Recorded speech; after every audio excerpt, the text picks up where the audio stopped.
민주당 후보가 집권한다면 영남 출신이 아닌 총리를 임명하겠다며 통합정부 구상을 밝혔습니다.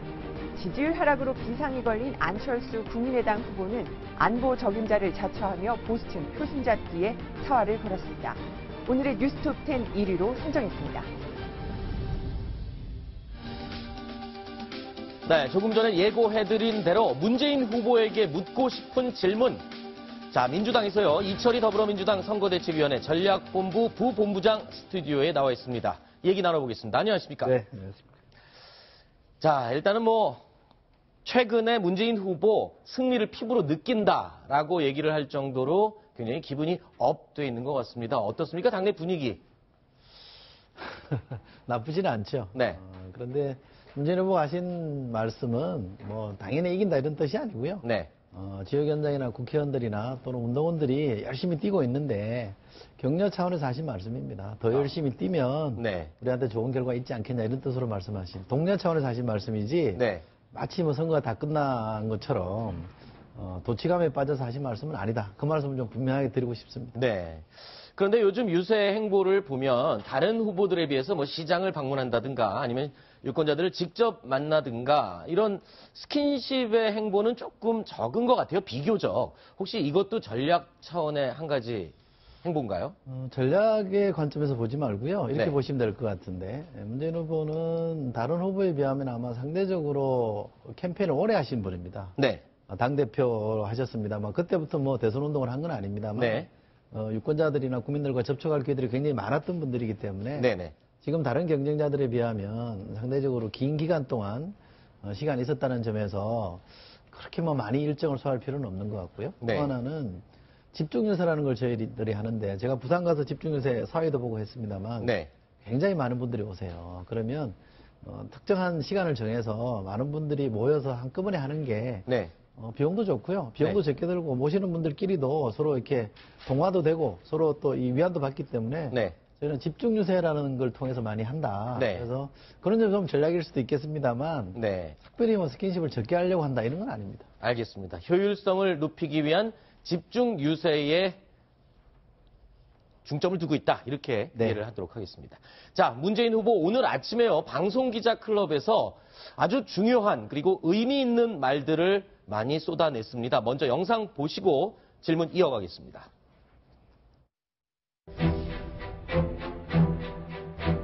가장 지지가 높고 반대가 적은 것이 저 문재인이기 때문에 제가 지금 1위를 하고 있는 것이고 대세다라는 말도 듣고 있는 거 아니겠습니까? 그렇기 때문에 또 확장성도 가장 높은 후보가 되는 것이고요. 이제는 적어도 합리적인 진보, 개혁적인 보수, 이 범주 내에 있다면 지금까지 저와 함께 해왔던 분이든 아니든 심지어 제가 전혀 모르는 분들까지도 함께 할 그런 자세와 용의를 가지고 있습니다.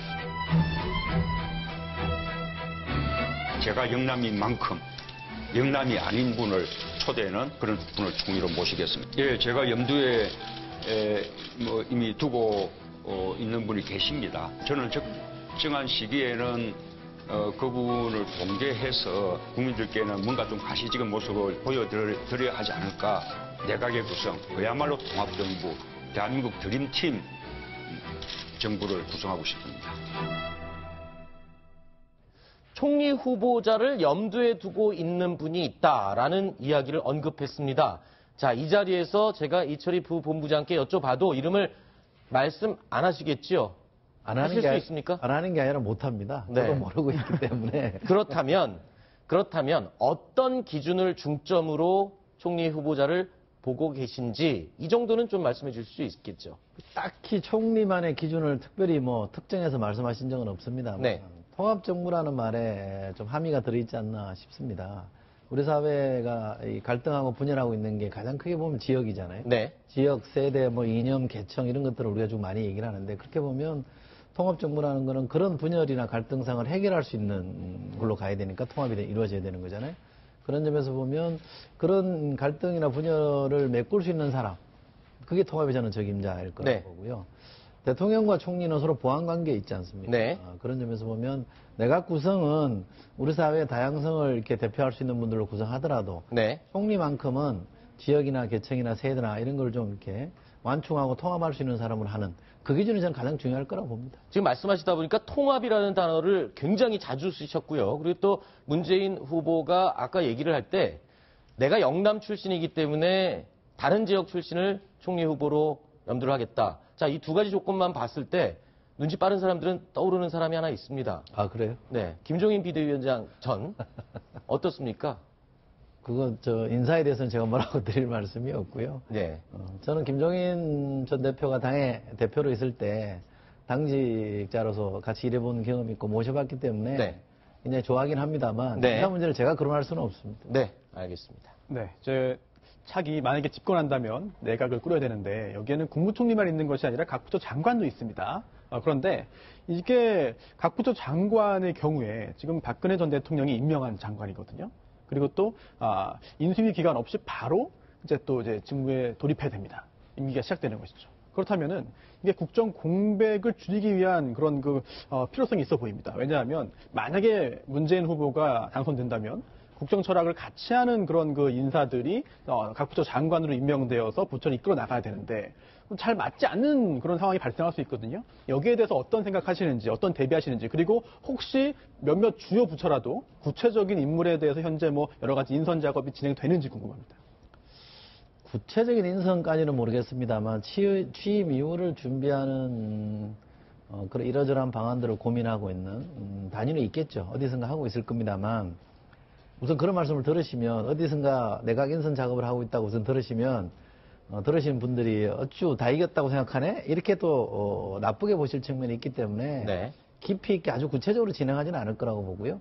크게 좀 신중하게 어떤 점을 좀 고려해야 되지 않나 이런 걸 짚어나가고 있는 중이라 이렇게 말씀드릴 수 있을 것 같고요.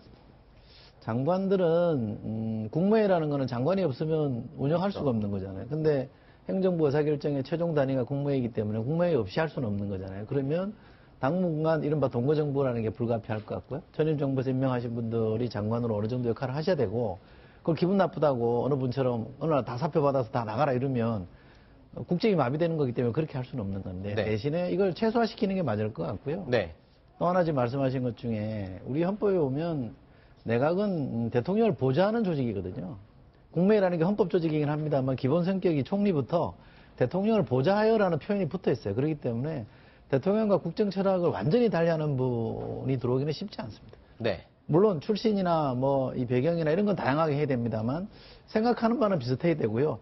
조금씩의 차이는 있더라도 큰 틀에는 같이 가는 분들과 함께 하는 게 맞다고 저는 생각합니다. 네. 자, 다음 질문은 심정숙 차장이 이야기를 해주실까요? 듣다 보니까는 그 경선 때가 조금 생각나는데 섀도우 캐비넷을 공개할 수도 있다 이런 얘기를 문 후보께서 하신 적이 있었단 말이에요. 지금 약간 말이 바뀌신 거 아닌가 싶은데요. 그리고 이철희 의원님도 어쨌든 문 후보와 국정 철학을 공유하시는 분인데 입각 제의 혹시 받으셨나요?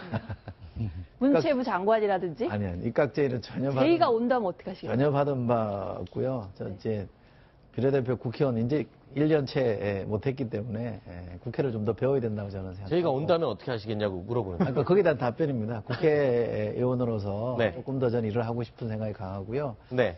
섀도우 캐비넷을 공개한다 이런 게 사실은 이렇게 국정의 안정성이라 그럴까요? 내가 누구랑 같이 일하면 좋겠다라는 게 그 대통령을 이해하는 데 도움이 되기 때문에 쓸만한 방법이다라고 고려한 적은 있습니다만 네. 이게 또 쓸데없는 오해를 불러일으키기도 되고. 거기서 한 가지 추가 질문을 드리면 네. 쓸데없는 오해라는 게 이게 선거 끝나기 전에 지금 기대 부풀어 있는 지금 많은 인사들이 지지 선언을 하고 지금 캠프에 몰려들었잖아요. 그분들이 지금 나는 이 자리를 할 수 있겠다 기대하고 있는데 그 명단을 미리 공개를 하면은 좀 뭐랄까 힘이 빠진다든지 뭔가 나중에 이전 투가 벌어진다든지 그런 것들을 혹시 우려해서 그런 점도 있죠. 그런 네. 점도 있습니다만 또 누구랑 누가 어떻게 들어간다 그러면 무슨 또 막후 거래가 있었던 거 아니냐라고 네. 해서 주고받은 거 아니냐, 장관 자리 받는 조건으로 해주는 거 아니냐 이런 식의 논란이 또 있을 수 있기 때문에 지금 말씀하신 그런 측면도 있고요. 제가 말씀드린 그런 측면도 있어서 신중한 게 전 좋다고 봅니다. 알겠습니다. 추가로 한 개만 네. 더 질문드리고요. 청문회 아니죠? 그러니까 지금 아까 네. 청문회 갔다고 혹시 나중에 청문회 서실지 걱정하시던데. 어떻게 합니까? 나중에 장담하시면 안 되고요. 지금 민주당 의석수가 119석이죠. 지금 그렇기 때문에 이제 그 여당이 되어도 150석 이상이 되어야만 뭐 법이라든가 이런 것들을 사실 드라이브를 걸 수 있단 말인데요. 그렇기 때문에 국민의당하고 결국 39석 국민의당까지 합쳐서 정계 개편을 대선 끝나면 할 것이다 이런 관측들이 많아요. 홍준표 후보는 그 부분을 마치 뭔가 비판하듯이 하는데 국민의당하고 문 후보 협찬다는 얘기를 했는데 합당 가능성이 있습니까? 어떻게 보세요? 이제 40석이 됐죠. 최명길 의원이 입당해서 네, 그러네요. 네. 게 됐습니다만 합당 얘기는 조금 이런 것 같아요. 왜냐하면 지금 대선이고 각 당이 후보를 내서 열심히 경쟁하고 있는데 대선 끝나자마자 저 당이랑 우리랑 합친다 이런 거는 사실은 경쟁에 뭐라 그럴까 이렇게 교란시키겠다는 걸로 오해받을 수도 있거든요. 저는 그러지 않았으면 좋겠다고 생각하고요. 다만 국민의당이나 저희나 또는 뭐 다른 정당들도 단독으로는 이 과반을 못 넘기기 때문에 어쨌든 해서든 연대라든 협치라든 연정을 하든 해야 되는 거잖아요. 그 방안에 대해서는 고민하고 있다. 네. 그런 정도만 말씀드리는 게 네. 맞는 것 같습니다. 네, 우리 기자들이 이렇게 적극적인 질문을 던지는 게 청문회 같은 분위기를 만들기 위해서가 아니라 그만큼 문재인 후보에 대한 궁금증과 네. 관심이 높다는 모습으로 네. 이렇게 이해를 해주셨으면 좋겠습니다. 자, 문재인 후보가 오늘 아침에요, 또 자신의 안보관에 대해서 또 이야기를 밝혔습니다. 함께 들어보시죠.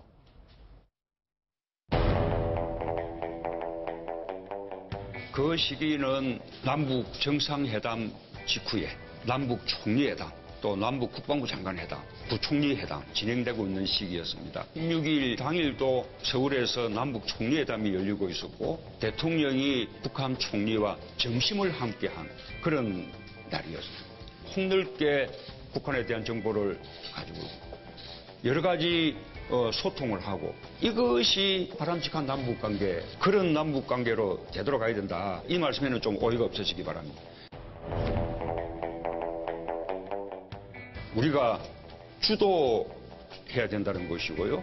과거하고 달라진 점이 있다면 북한 얘기 아주 고도화되어 있다는 점이 다릅니다. 현실적으로 보면 일단 1단계는 북한의 거의 동결, 추가적인 핵실험을 하지 않고 핵을 고도화하는 노력을 일체 중단하고 2단계로 완전한 폐기로 나아가는 좀 단계별 접근들이 필요할 것이라고 판단됩니다. 다자 외교 틀 속에서 서로가 동의하고 검증해 갈 수 있는 동시행의 단계를 거쳐서 포괄적인 해결에 이르느냐.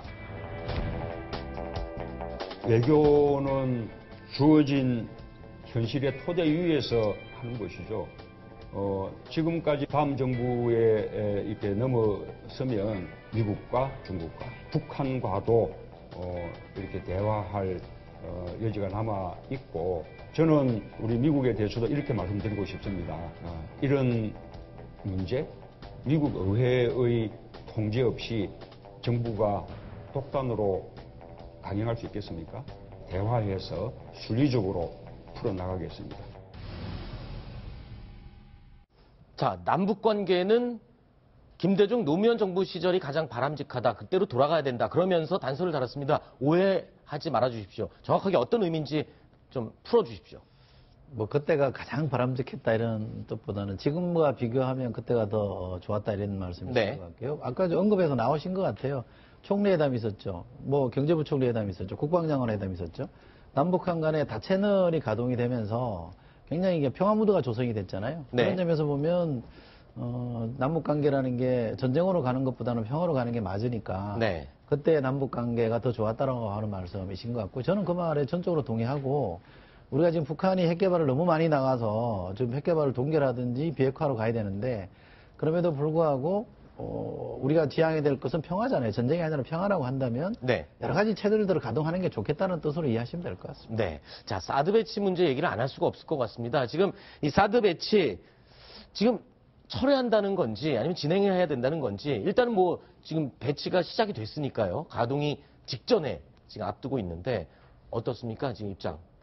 오늘 문재인 후보 말씀에도 나왔던 것 같아요. 한미 간에 뭔가 진행한 거를 없던 걸로 어느 날 갑자기 새로운 대통령이 들어와서 나가라 이럴 수는 없는 거 아닙니까? 그래서 조금 현실은 현실대로 인정을 하되, 제가 국방위원회 소속이고요. 네. 지금 더불어민주당 간사라서 사드 문제는 조금 압니다만, 지금 이제 성주에 배치된 이 사드는 임시로 설치한 거거든요. 네. 그래서 이게 아직 완벽하게 원래 정상적으로 설치된 게 아니기 때문에 시간이 좀 걸립니다. 그래서 완전히 불가역적이다, 되돌릴 수 없는 상태까지 간 건 아니거든요. 그래서 네. 문재인 후보는 이걸 외교카드, 협상카드로 충분히 쓰면 얼마든지 더 많은 걸 얻어낼 수 있다는 거고, 문재인 후보 말씀은 사드 안 된다 이런 얘기가 아닙니다. 네. 저도 국방에서 보면 이 사드 문제를 찬반 문제로 너무 왜소화시키고 단순화시키면 우리가 얻을 수 있는 게 너무 적어요. 네. 실제로 사드를 배치하더라도 우리가 얻을 수 있는 게 굉장히 많이 있거든요. 네. 근데 그런 걸 다 잃어버리고 오로지 배치만으로 고집해서는 안 된다는 얘기이기 때문에 네. 종합적으로 이해하면 다음 정부가 충분히 재량권을 가지고 협상카드로 쓸 수 있다. 또 그러겠다는 말씀을 하신 겁니다. 네. 한 언론 인터뷰를 통해서 김관진 안보실장이 대통령이 없는 상황에서도 2차례 방미를 했다. 그러면서 마치 김관진 이제 안보실장이 이번에 그 사드 배치 관련해서 주된 그런 역할을 한 것처럼 이렇게 말씀을 하셨는데 사실은 김관진 안보실장은 혼자 단독으로 이런 걸 다 진행하지는 못했을 거라고 생각이 들거든요. 그렇다면 도대체 누가 이렇게 이번에 강력하게 이번 이런 시기와 방법을 택해서 진행했는지 여기에 대해서 좀 어떤 생각하시는지 궁금합니다. 그게 상당히 불가사의입니다. 제가 국방위원회에서 사드 문제가 불거지고 나서 지속적으로 국회 국방위를 열어서 문제 제기를 해봤습니다만, 제가 국방위를 하면서 느낀 거는 뭐냐면, 사드 관련해서 또는 조금 더 포괄적으로 보면 국방정책 관련해서 국방부가 주도하는 게 아니라 청와대가 주도하고 있다는 느낌을 굉장히 많이 받았고요. 공개할 수 없는 많은 국방부 관리들로부터도 증언을 들었는데, 그걸 뭐 공개할 수가 없었으니까 제가 말씀을 못 드리겠습니다만, 그래서 대통령이 계실 때는 청와대가 주도하는 게 맞았고요. 대통령이 부재함에도 불구하고 안보실장이 상황을 끌어가는 것은 분명한 것 같아요. 그래서 국방부 주변 또는 안보 관련 종사들 사이에서는 국방부 장관보다는 안보실장이 더 세다, 안보실장이 다 한다 이런 얘기는 파다하게 퍼져 있습니다. 그 말씀을 제가 전해드린 겁니다. 네. 배수관 기자 질문해 주시죠. 이번에 4차 TV 토론에서 우리가 여러 가지 모습을 봤는데요. 특히나 일자리 정책을 두고 문 후보께서 유승민 후보에게 정책본부장과 토론하라. 그리고 또 홍준표 후보와는 또 이보시오. 그래서 홍준표 버릇없다. 뭐 이런 여러 가지 얘기도 했는데요. 이러한 문 후보의 발언, 이런 부분에 대해서는 어떻게 좀 일부 또 비판 어떤 지적이 있었는데 여기에 대해서는 또 어떻게 생각하십니까? 문재인 후보가 좀 성찰할 대목이라고 생각합니다. 정책본부장과 얘기하라는 맥락은, 저는 이렇게 이해했습니다. 그러니까, 우리끼리 자꾸 얘기를 여러 번 토론회 때마다 얘기를 주고받았는데, 결론이 잘 안 나니, 우리끼리 이렇게 자꾸 똑같은 얘기를 반복하지 말고, 정책본부장들끼리, 정책 담당자들끼리 얘기를 좀 해보면 좋겠다. 이런 알겠습니다. 뜻이었는데, 예. 전달하는 과정에서 완전히 좀 이렇게 맥락이 다르게 얘기하는 바람에, 네네. 저는 유승민 후보가 불쾌한 걸 충분히 이해할 수 있다고 생각하고요. 그건 뭐 저는 잘못됐다고 보고, 또 토론 중에 굉장히 화가 나셔서, 안 될 얘기를 저는 홍준표 후보가 했기 때문에 화가 나셨다고 생각하는데, 그게 이제 무심결에 이보시오라는 표현이 나왔는데, 그것도 저는 국민들이 보고 있는 자리이기 때문에 적절하지 않았다고 생각합니다. 네. 그럼 네. 송민순 해고록 관련돼서 한 가지만 좀 여쭤보고 싶은데요. 당시에 어쨌든 간에 뭐 여러 가지 논란이 있었고, 저는 기권 결정 시기 관련돼 가지고 이미 뭐 여러 보도가 났었는데, 그러면 지금 현재 아까도 말씀하셨지만 평안무도였고 지금 또 제재 국면이지 않습니까? 지금이라면 어떻게 결정하실 것 같습니다. 2007년에 저희가 기권한 것 때문에 지금 논란이 많잖아요. 예. 그 전해를 보시면 됩니다. 2006년의 경우에 노무현 그때는 정부가 했었죠. 찬성했거든요. 예, 그 왜 앞에는 두번 안 하고. 찬성했냐면 예. 북한의 핵실험하면서 남북 관계가 굉장히 경색돼 있었습니다. 지금은 그때 못지않게 경색돼 있고 남북국이 대치하는 상황이기 때문에 만약 지금 제 짐작컨대는 문재인 후보가 만약 결정한다 그러면 당연히 저는 찬성하는 걸 결정할 거라고 봅니다. 네. 자, 오늘 제주도로 간 안철수 후보가요, 문재인 후보를 열심히 비판을 했습니다. 영상으로 먼저 보고 이야기 또 이어가겠습니다. 제주 도민 여러분, 대한민국 안보 위기입니다. 안보 불안한 후보는 국민 생명 못 지킵니다. 국민 재산도 못 지킵니다. 이번 대선 안보 불안한 후보 당선되는 것만큼은 반드시 막아야 하지 않겠습니까? 저 안철수 강한 국방력으로 위기의 파도를 넘어 한반도 평화 반드시 지켜내겠습니다. 저 안철수와 함께 해주시겠습니까, 여러분? 개파 패권주의는 나라 분열시킵니다. 자신을 지지하지 않는 국민을 적으로 돌리는 세력이 집권하면 나라는 부동강 나고 맙니다.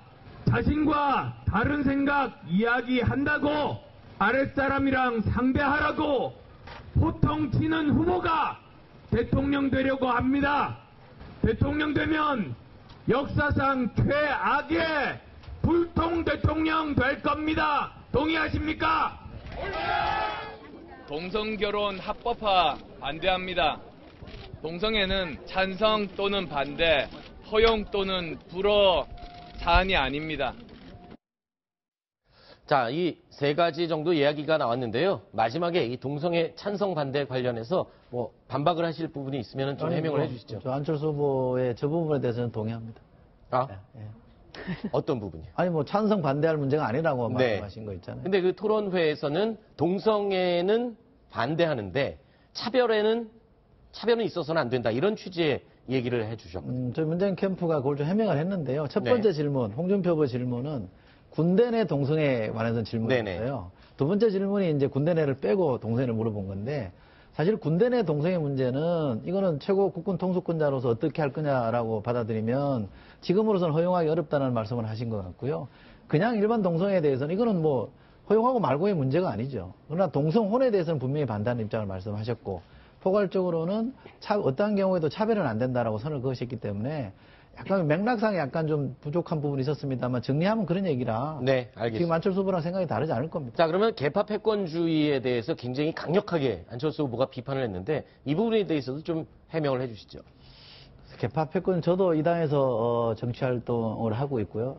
저도 당내 경선에서 문재인 후보가 아니라 네. 안희정 후보를 지지했던 사람이긴 합니다만 그 이후에 또 안희정 후보를 지지할 때나 경선 활동에 참여했을 때나 지금이나 그 어떤 뭐 압박이라 그럴까요? 네. 패권이라는 걸 못 느껴봤기 때문에 설사 있었다 할지라도 옛날 일이고 네. 또 일국의 대통령이 되고 나서 국정의 기조를 통합정부로 가겠다는 걸 분명하고 있기 때문에 네. 개파 패권주의는 걱정할 일이 아니다. 네. 그건 제가 장담하고 말씀드릴 수 있습니다. 박영선 의원이 오늘 오전에 모 매체에서 이런 얘기를 했습니다. 문재인 후보에 대해서 실망을 했던 게 아니라 그 주변 사람들에 대해서 좀 실망을 많이 했었는데 요즘 와서는 그 주변이 조금 달라진 걸 느낀다라고 얘기를 했었거든요.